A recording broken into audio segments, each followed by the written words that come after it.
వినే చెవులు. అందుకే వాక్యంలో రాయబడి ఉంది, వినుట వలన విశ్వాసము కలుగుతుందన్నమాట. గనుక వినటాన్ని మాట్లాడడానికి నిదానించాలి, కానీ వినటానికి వేగరపడాలి. వినటం వలన ప్రియులారా దేవుని యొక్క వాక్యము మన హృదయంలో భద్రము చేయబడుద్ది. దేవునికి స్తోత్రం.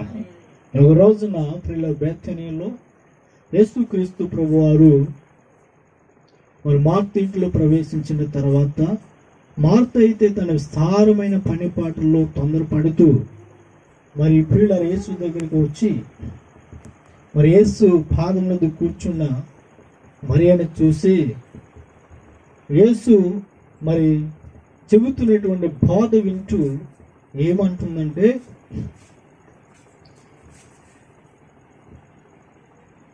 నేను ఎంత కంగారు పడుతూ ఉన్నాను ప్రభువా, ఒక్కసారి ఇదిగో మరియను నా దగ్గరికి పంపించవా అనేటప్పుడు యేసు మార్తతో మాట్లాడుతున్నాడు, మార్తా మార్తా మార్తా, నీ విస్తారమైన పనిపాట్ల వల్ల నువ్వు తొందరపడుచున్నావు, కానీ అవసరమైనది ఒక్కటే. దేవునికి స్తోత్రం, హల్లెలూయా.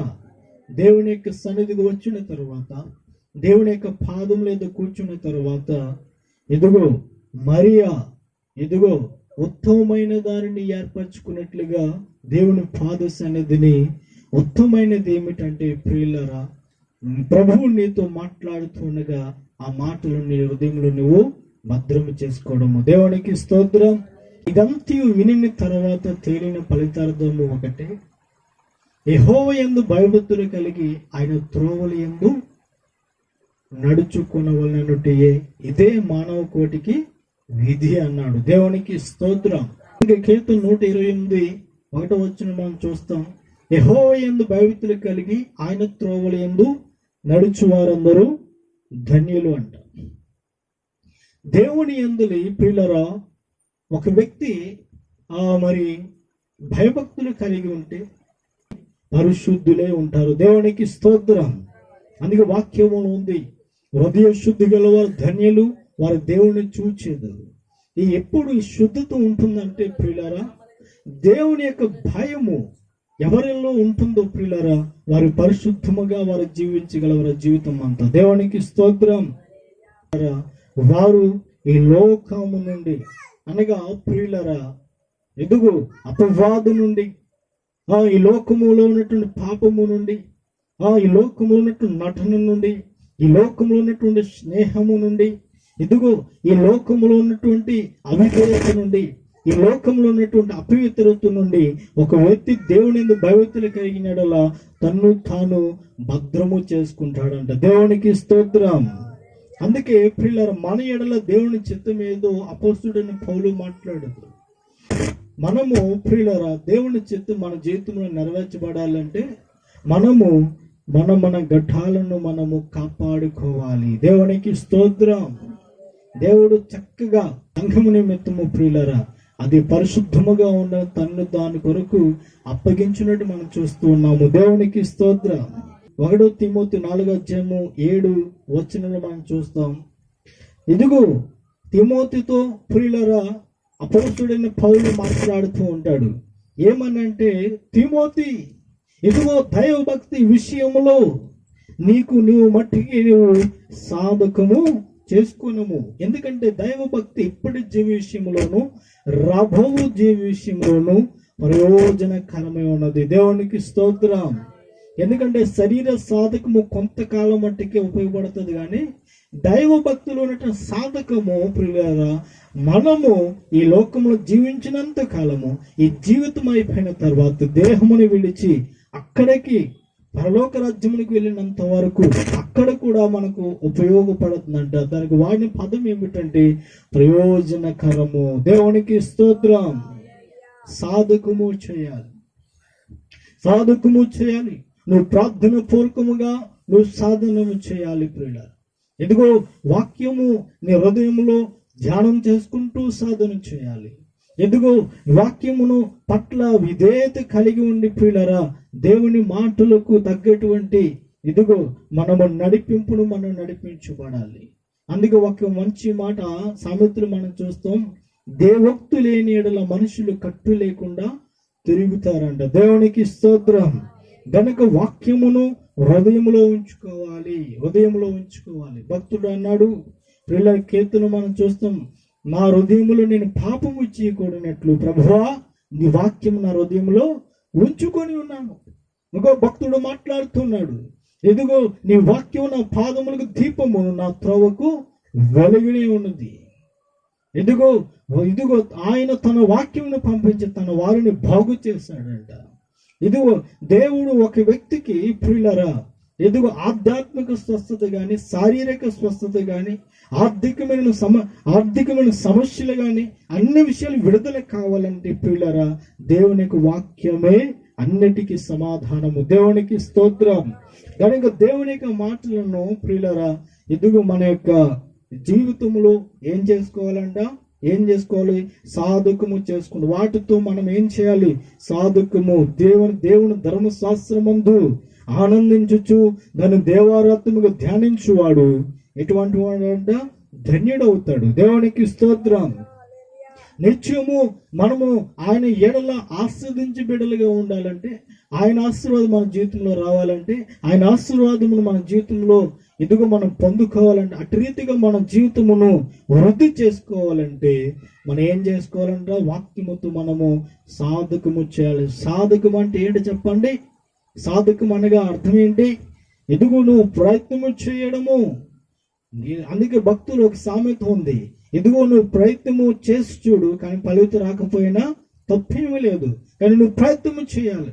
ఏదో నాకు బైబిల్ చదవడము రాదు, ఇదిగో నాకు వాక్యము సరిగ్గా మరి అర్థం కాదు, ఎదుగో నాకు వాక్యము సరిగా ఇదిగో నాకు హృదయంలో ఉంచుకోలేను, నేను మర్చిపోతూ ఉంటానని కాదు. ఇదిగో శరీర సంబంధమైన విషయాల్లో నువ్వు ఎంతగా సాధకము చేస్తావో, ఇది దైవభక్తి విషయంలో కూడా నువ్వు అంతే సాధకము చేయగలగాలి. దేవునికి స్తోత్రం. భయభక్తులు కలిగి ఉంటే దేవుని యందు నువ్వు సాధకము చేసేవారిగా నువ్వు ఉంటావు. దేవునికి స్తోత్రం. హల్లెలూయా. ఇంకొక మాటను మనం చూద్దాం ప్రియులారా. 1 తిమోతి 6:6 ఉంది, ఆ సంతుష్టి సహితమైనటువంటి భక్తి గొప్ప లాభ సాధకం అంటండి. హల్లెలూయా, హల్లెలూయా. యెహోవా యందు భయభక్తులు కలిగి ఉన్నవారు ప్రియుల గొప్ప లాభము పొందుకుంటారు. అది గొప్ప లాభం. అపోస్తలుడైన పౌలు అదా అంటాడు, ప్రియులారా, ఇదిగో నేను దీన స్థితి నుండి నెరుగుదును, సంపన్న స్థితి నుండి నెరుగుదును, కానీ నేను ఏ స్థితిలో నా స్థితి యందు నేను ఏం కలిగి ఉన్నాడంటే ఆయన సంతృప్తి కలిగి ఉన్నాడంట. హల్లెలూయా. ఇది లాభము, సంతృప్తి, సమృద్ధి. ఇది నాకు చాలు. ఇదిగో ఈ భక్తి నేను కలిగి ఉంటే గనక నువ్వు దేనికి తొందరపడవు.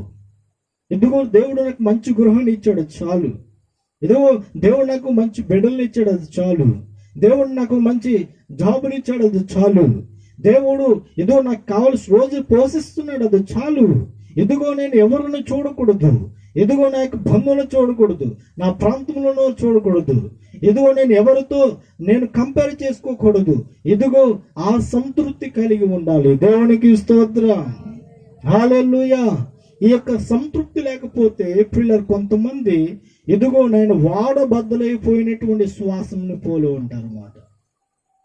కొంతమంది ప్రియులరా ఈ శ్వాసమందు ప్రియులరా మరి భ్రష్టులైపోయి ఏమయ్యారంటే తమను తాము పడి చేసుకున్నారు. ఇదిగో లోకంలో ప్రియులరు అన్ని చూస్తూ ఉంటారు. ప్రియులరా చూడడం ద్వారా, వినడం ద్వారా, ఆలోచించడం ద్వారా ఇదిగో వారు నాకంటే హెచ్చుగా ఉన్నారు, ఇదిగో వారు నాకంటే గొప్పగా బతుకుతున్నారు, వారు నాకంటే ఎదుగు ఆస్వాదించబడుతున్నారు, వారు నాకంటే అన్ని విషయాల్లో ఉన్నారు, నేను వారితో పాటు పరిగెత్తాలని అనుకోవడం కాదు. నిన్ను పిలిచినటువంటి ఎదుగు ఆ ప్రభు వైపు నువ్వు చూసి నడవడమే సంతుష్టి సహితమైనటువంటి భక్తి. అది గొప్ప లాభము. దేవునికి స్తోత్రం. మంచి ఆయుష్కాలం నీకు ఉంటుంది, మంచి ఆరోగ్యం నీకు ఉంటుంది, మంచి ప్రియులరా నెమ్మది నీకు ఉంటుంది, సమాధానం నీకు ఉంటుంది. ఏదో మంచి ప్రియులర జీవితమును నువ్వు మరి కలిగి జీవించగలుగుతావు. ఇటువంటి సంతుష్టి సహితమైన భక్తి నీకు ఉంటే గనక దేవునికి స్తోత్రం. ఉన్నా లేకపోయినా సరే ఏదో దేవుడు నాకు ఉన్నాడు అనేటువంటి ప్రియులరా ఆ యొక్క సంతుష్టి, ఆ యొక్క సమృద్ధి ఆ యొక్క సంతృప్తి నీ జీవితంలో ఉండాలి. దేవునికి స్తోత్రం. పత్రికలో 4వ అధ్యాయంలో చాలా స్పష్టంగా 22వ వచనంలో మనం చూస్తున్నాం. అక్కడ ప్రియులరా, నీతియు యథార్థమైన భక్తి గల వారే దేవుని పోలికగా సృష్టించబడిన నవీన స్వభావమును ధరించుకొనవలెను. దేవునికి స్తోత్రం. హల్లెలూయా. ఈ దేవుని యందు భయభక్తులు కలిగినటువంటి వారు ప్రియులారా నిత్యము నూతన పరచబడుతున్నటువంటి నవీన స్వభావంలోనికి వారు మార్చబడతారు అన్నమాట. దేవునికి స్తోత్రం. నూతన స్వభావం నీలో పాతవి గతించబోతూ ఉంటాయి. నూతనమైనటువంటి అన్ని ప్రియుల ప్రవేశిస్తూ ఉంటాయి. ఎదుగో ప్రియులరా, ఎందుకో సంవత్సరాలు గతించుచుండగా ఆయన నీకు ఏం చేస్తుంటాడు? ఎప్పుడైతే ఆయన భయభక్తులు కలిగి ఉంటావో నీ జీవితంలో నూతనముగా చేయబడతాయి. తన కార్యము నీ జీవితంలో ఆయన నూతనం చేస్తూ ఉంటాడు. అంత మాత్రం కాదు, ప్రతి సంవత్సరము నీకేం అనుగ్రహిస్తాడండి? నూతనమైనటువంటి దయాకిరీటము నీకు అనుగ్రహిస్తూ ఉంటాడు. అందుకే భక్తుడైనటువంటి మరి పౌలు ఒక మంచి మాట అంటాడు, ఏదో నా శ్వాసము కాపాడుకుంటుని నా పరువు కడమట్టించుతుని, ఇప్పుడు నాకు ఎదురు ఏముందంట? జీవ కిరీటం ఉంది. ఎదుగు ఆ కిరీటము పొందుకోవాలని క్రీస్తు పునరుద్ధానములు నేను పాలువాడి ఉన్నట్టుకు నాకున్న సమస్తమును నష్టముగా ఎంచుకునొచ్చునని చెప్పాడు. దేవునికి స్తోత్రం. హల్లెలూయా. ఆయన గొప్ప ప్రియులరా, నూతనమైనటువంటి నవీన స్వభావము దేవుడు నీకు అనుగ్రహిస్తూ ఉంటాడు.